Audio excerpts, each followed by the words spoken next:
Hi, my name is Steve, and I'm delighted to be dropping in with this quick message for you.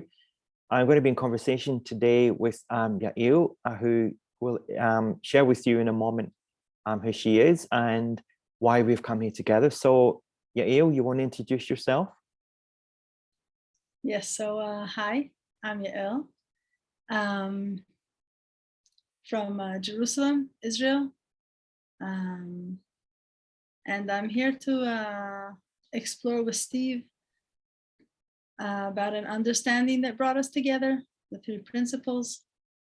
And in this conversation, I'm looking forward to exploring how does being gay come together with this understanding?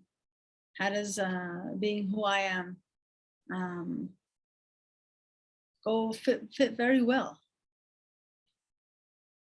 Yeah. So for those who maybe haven't heard of this Facebook page that it's on, and for the different places we'll be sending these conversations out to, for those who haven't heard of the three principles as uncovered by Sydney Banks, how would you describe the principles to someone?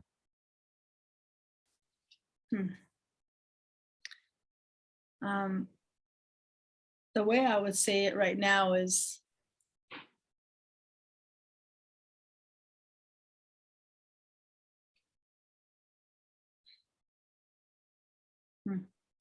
kind of changed my way of seeing where life comes from. You know, in the past, I used to think about it like life is coming to me, life is happening to me. Everything in my external world told me something about who I was, the way people reacted to me, what I thought about them told me something about my life, told me that it wasn't okay to be me, and that my experiences make me who I am. And when I came across the principles, I started seeing that there is a place inside. The core of who I am is always perfect, always healthy. And the more I saw and I looked in that direction, my life started changing. I found more peace, acceptance of who I am and how I walk in the world. And when I started finding more peace, I started seeing the world outside me in a beautiful way. I was able to be more present, to be more secure, to be less afraid of what people would think about me. And knowing that who I am inside is always perfect, and that part of me, that loving part of me is that thing that connects me to everyone, that thing that's alive in me, that love that's inside me.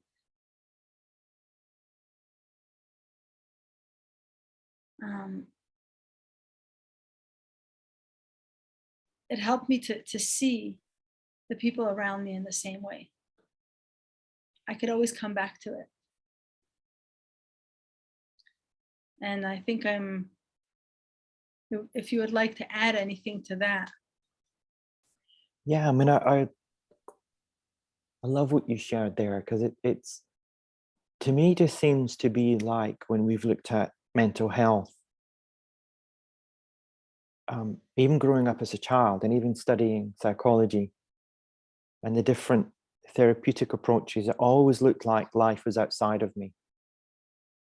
It always looked like people's situations, experiences determined the state of mind that I would be in. And what I see now is through the eyes of the principles is life doesn't happen outside of me. It's my perception of what I'm seeing. It's happening outside of me. So I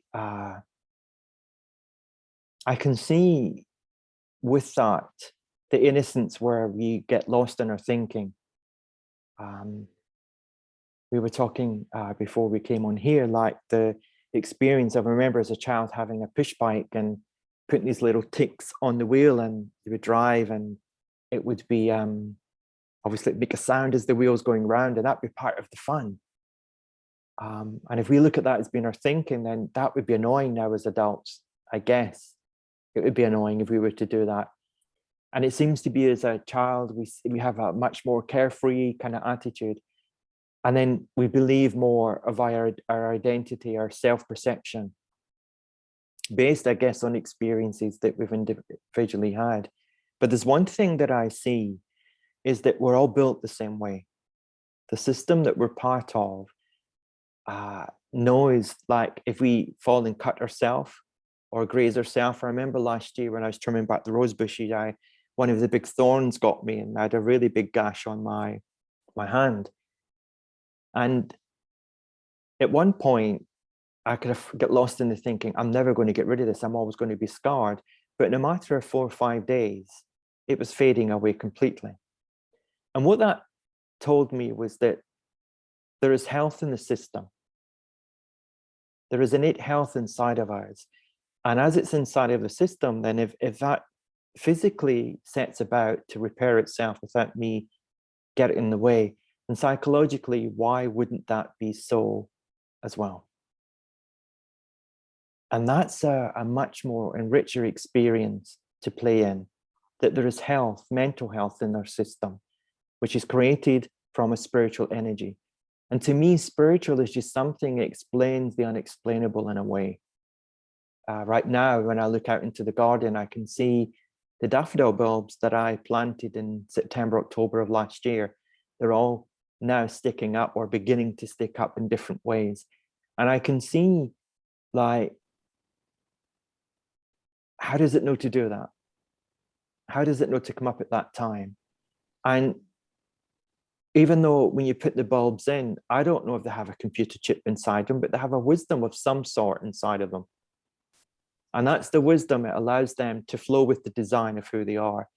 Now, if I go out there right now and shout and tell it, stop being a daffodil bulb, I want you to be a tulip, it's not going to happen. It's going to stay with the design of how it's been created.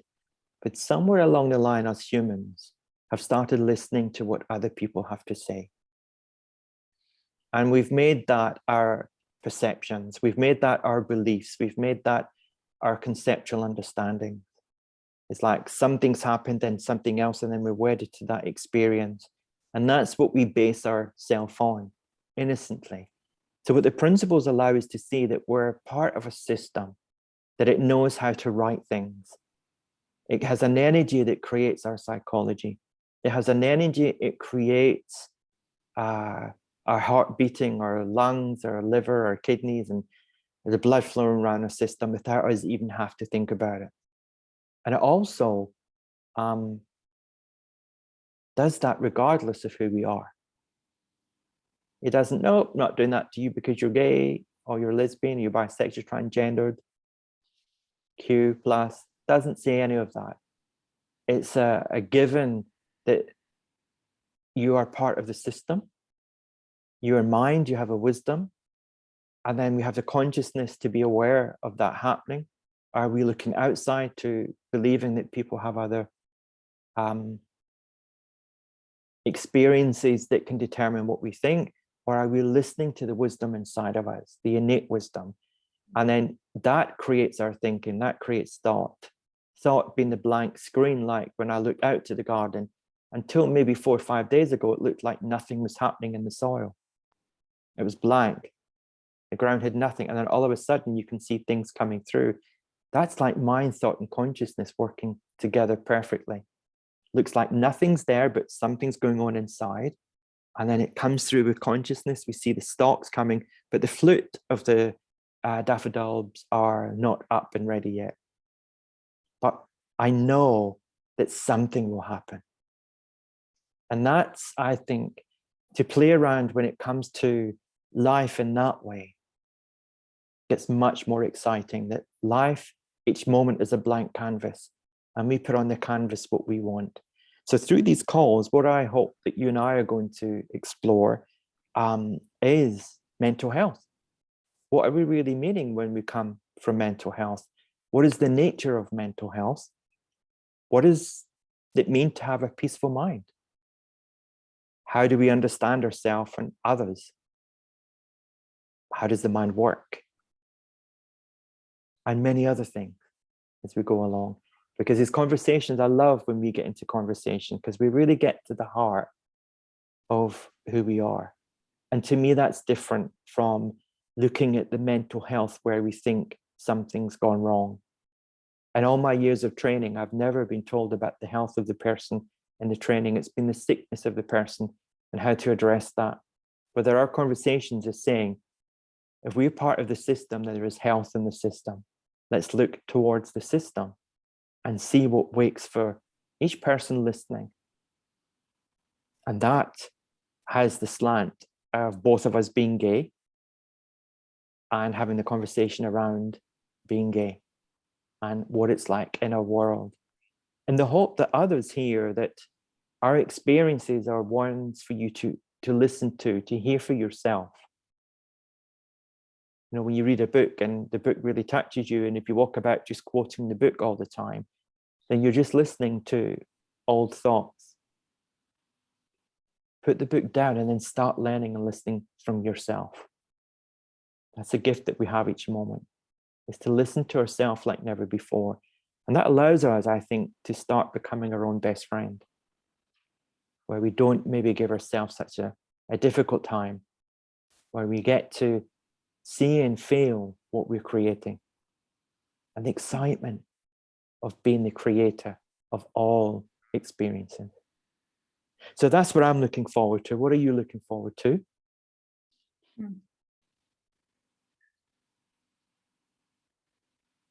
I'm looking forward to being on this journey and sharing what I've seen about mental health and about the importance of being who I am. And being gay is a part of me. It's a part of how I express myself in the world. And I love what you said about when I see the direction that the principles point us to, we can become our own best friends. And I remember for years, growing up as a child, that was something that I was so afraid of. Who's my friend? Who is not my friend? Who likes me? Who doesn't like me? I was so afraid of being alone. And I was really afraid of who I was, of the ideas, of the things that my heart pulled me to. And I remember, as I grew up in Mount Zion, where there were tourists from all around the world that would show up at our doorstep.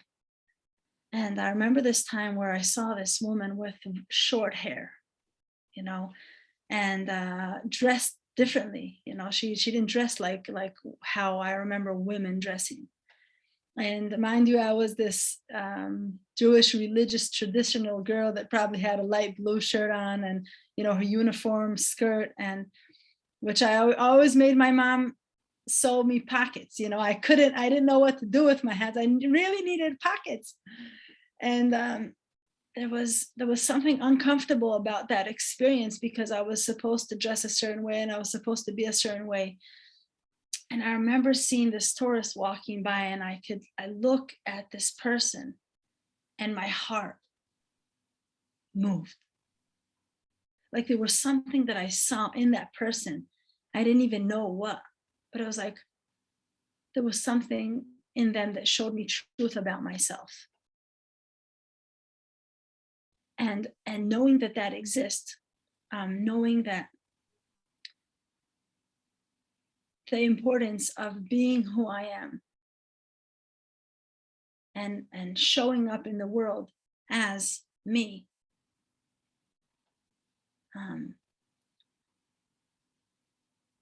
I'm looking forward to sharing what I saw about the importance about talking about mental health, about my experiences of being so afraid of who I am, and building up a storm about it, always worrying about the future, worrying about what if I don't have friends, and what if no one will get me, what if nobody will understand who I am. And I would get into those, noisy thoughts about myself, and I would go far away from myself, and then it would be even harder to be me. But what I saw in the truth of the principles point to is that who I am is already perfect. Who I am is mentally healthy. What I heard Sid Banks said is, we all live in mental health, we just don't know it. And when I heard that for the first time, it blew my bubble, because I had a diagnosis, right? I had a diagnosis, and the way I would think about myself, it would be so fearful that when I would look outside, I would see fear in other people. But I was in the fear myself, and I didn't see how I was creating that experience again and again. And when I woke up into seeing that when I fall into myself, when I get away of all that unhelpful storm that I build up, my health shows up.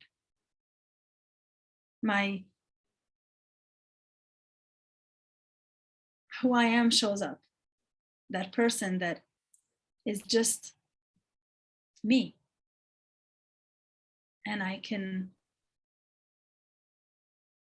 walk outside and see the beauty in the world, and see that everyone is just perfect, and we're all having our own experience, and we're all just supposed to be exactly who we are, and that we can find peace in that, in all our differences.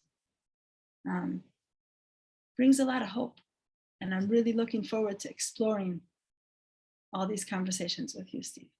Yeah, that's beautiful. Thank you.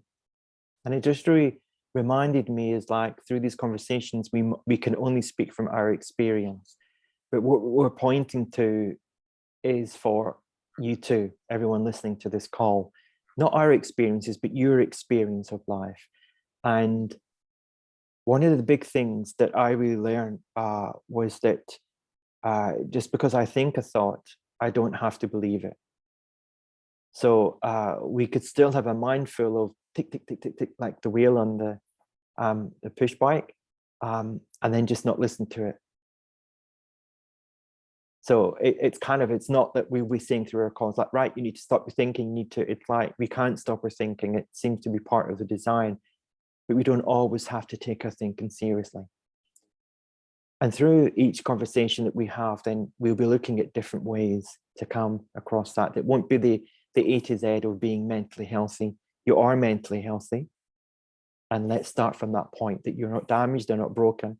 And through these conversations of looking how the mind really works, really looking at what mental health is, really looking at what spiritual well-being is. I'm going to have so much fun with Yael and sharing with you over these coming months of being in conversation. So for now, I think we bring this to an end, and we look forward to being with you real soon. Until then, take care. Bye-bye. Yeah. Bye-bye.